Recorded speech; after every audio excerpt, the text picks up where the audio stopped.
Hello and welcome back to my channel. Today we have a very important question that I have received probably over 1,000 times.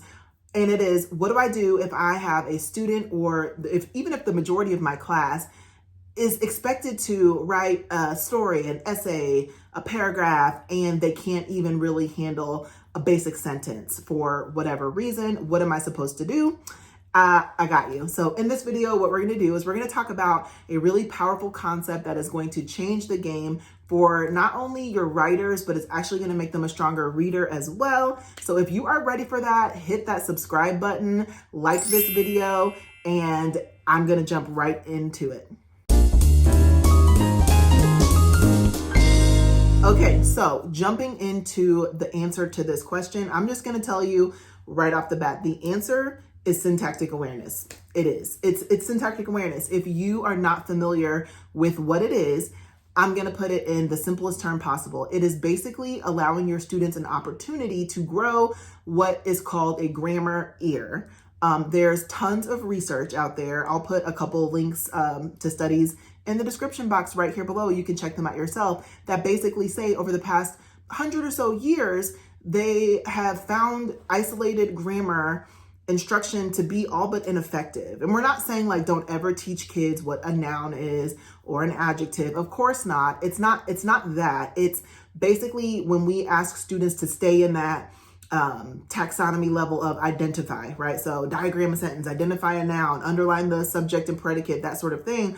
All they're doing is getting good at like identifying that, but they're never getting a chance to actually use it, put it into practice, put it in their writing, and it's affecting their ability to construct a decent sentence because they don't know the components of a sentence. They don't know what it is that they even need to build that thought out in a way that can be understood in the written word, because speaking is very different than writing. And so what do we do if we're not going to beat them over the head with a million grammar worksheets? Like, what's the answer? Syntactic awareness, okay? And so the beautiful thing about syntactic awareness, and let me say a little more about that. It's basically, even me as a published author, right? I'm gonna tell you right now, grammar, I don't have a lot for you. I could barely probably survive a 6th grade grammar worksheet myself as a full-grown adult, but somehow, even though I don't know every grammar rule that exists, somehow I am able to speak just fine. And I may not get it all correct, or I may have a grammatical error here or there, but you can still understand me for the most part. I have somehow written 7 different books. I am able to communicate without knowing why all of the rules work together in the way that they do. And that is a telltale sign that I have syntactic awareness. When do we gain syntactic awareness? When we're growing up, right? Whatever your native language is, you get syntactic awareness when you're little and you say, doggy bark, and your parents say, oh, the doggy is barking. Yes, the doggy is barking. And they give it back to you in the proper way. And then over time, you pick up on that and you grow your syntactic awareness. Now, here's the thing I do want to say for this. If you're listening to this and you're thinking, oh, but I have language learners and they don't even know if something sounds right, because that's really the big idea with grammar errors. It's being able to say if something sounds right without really knowing why. And you're like, but they're language learners, so how would they ever? Exactly. These are the perfect opportunities for language learners to grow that skill set, okay? So don't think that this is not appropriate for language learners. I hear from teachers all over the country that are like, no, this is exactly what they need. So let's get into it. What do these strategies look like? So I'm going to give you 3 of the 9 routines that I love to do with students. Before I get into it, I'm going to show you these so you can decide if you want to create them on your own or if you want to just buy some ready-made ones. We have a year's worth of syntactic awareness sets for kindergarten through 5th grade. All of the routines are exactly the same. The only thing that changes is the vocabulary. We use tier 2 vocabulary for each grade level to build out the sentences, but the routines are exactly the same and they're so effective. The coolest thing about these, they can be done in 5 to 10 minutes a day. They can be done verbally. So if you're thinking, oh, my students are not able to write all that out yet, you can do it verbally. And they can be done on a sticky note, on a wipe-off board. If you want to get a worksheet and, make them write it down in a notebook or on a piece of paper, that's fine too. It's totally up to you. I want these to be quick And what I love about them is it almost forces you to teach a random grammar lesson in context every day. And I say every day because these are things that should be done every day. Because what you're doing is you're giving your students an opportunity to really think through and grapple and deal with language every single day for just a few minutes. And they're thinking about why some words get to go together in the way that they do and why they don't, and why some rules apply for, this sort of sentence, but not that sort of sentence. It's so powerful to just be able to have these conversations with students every day. So 3 routines that I'm going to share with you here. These are 3 of my favorites. The first one here is called Sentence Detective. And so what you're going to do if you're creating these on your own, and in the description box below, I do have a free blank template where the template that you see here is ready for you. All you have to do is go type up your own sentences. And if you want to add your own clip art and things like that, you can totally do that. Or you can buy them ready-made from me. The choice is yours. So Sentence Detective, what you're going to do is you're going to give your students a sentence that is pretty rich. You want to make sure it's got a who, what, when, where, why. And you're going to read it to them a couple of times. All right. So you're going to read the sentence a few times, and then you're going to tell them that a detective has to know who, what, when, where, why. They want all the details. And so after I've read the sentence a few times, I'm going to stop and say, who was this sentence about? Or what was this sentence about? And then I might say, well, what kind? And then they'll answer. And I'll say, oh my gosh, where were they? What time was it? And I'm going to dig and try to figure out all of the information that a detective would want to know about this sentence.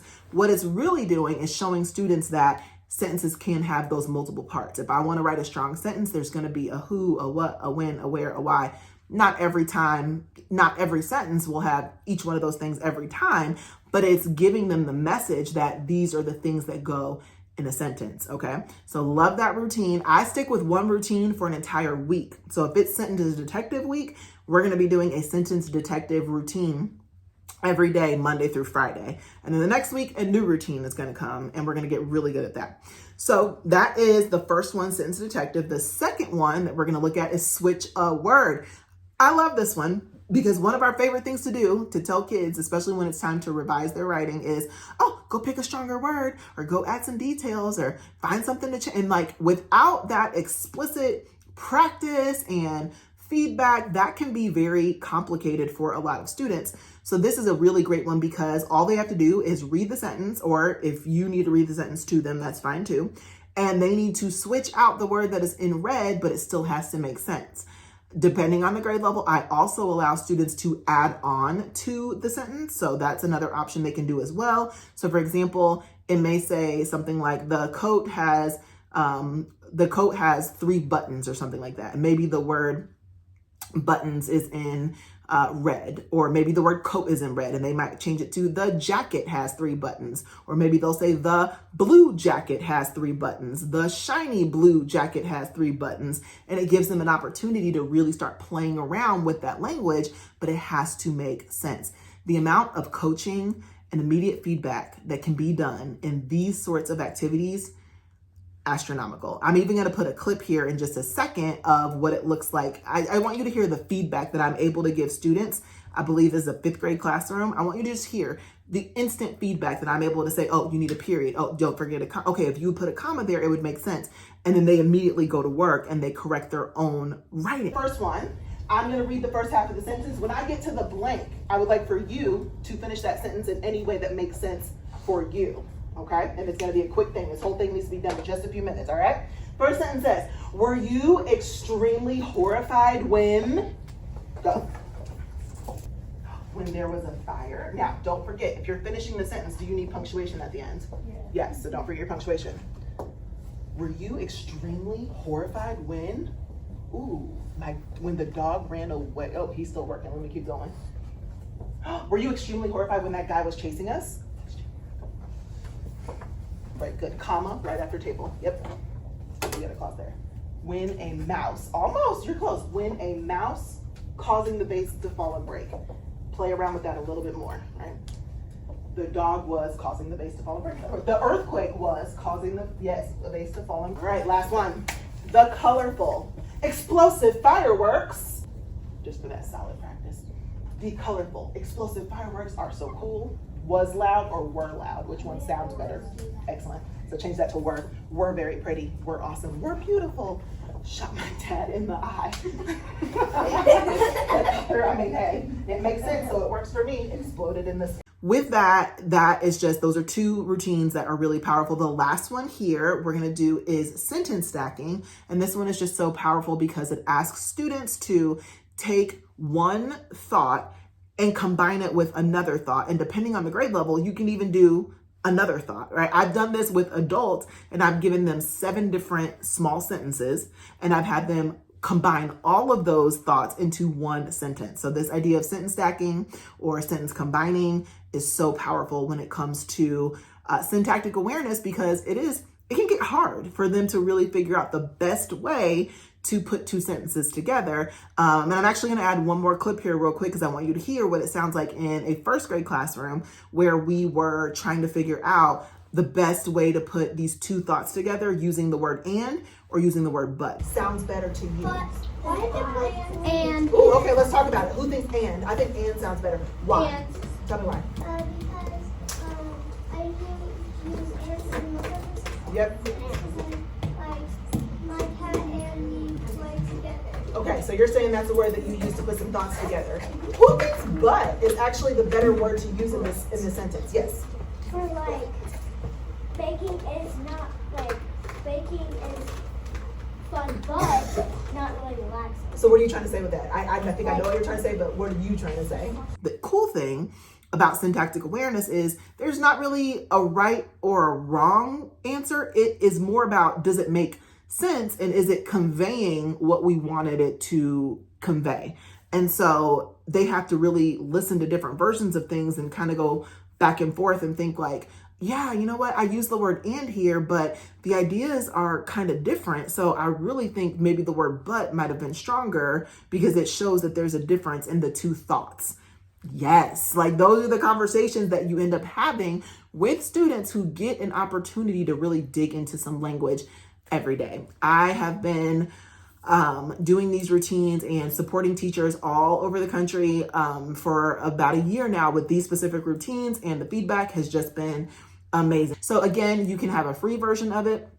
If you're like, girl, I got this, I can do these on my own, you can start tomorrow. Go download the free template in the description box below. And if you're like, I don't have time for that, I need a full set of them, I've got you. You can buy quarterly or you can just buy the entire year in a bundle. I've got them kindergarten through 5th grade, so check that out in the description box below. So that was the question of the day. If you have a writing question that you would like to see answered, as always, drop it in the comments. I will be looking at those comments all the time. I'll be responding to them. I really want to make sure that I can show up as a helpful presence here on YouTube when it comes to primary writing instruction. So I would love to hear from you. Please make sure you subscribe, share the videos if they are helpful. If your school needs PD, if your school needs resources and support, there's also a link to a letter that you can email, copy and paste an email to them, and it'll explain what we offer, what we do, how we can help, and let's get in there and reimagine writing. All right, have a good one, and I'll see you in the next video.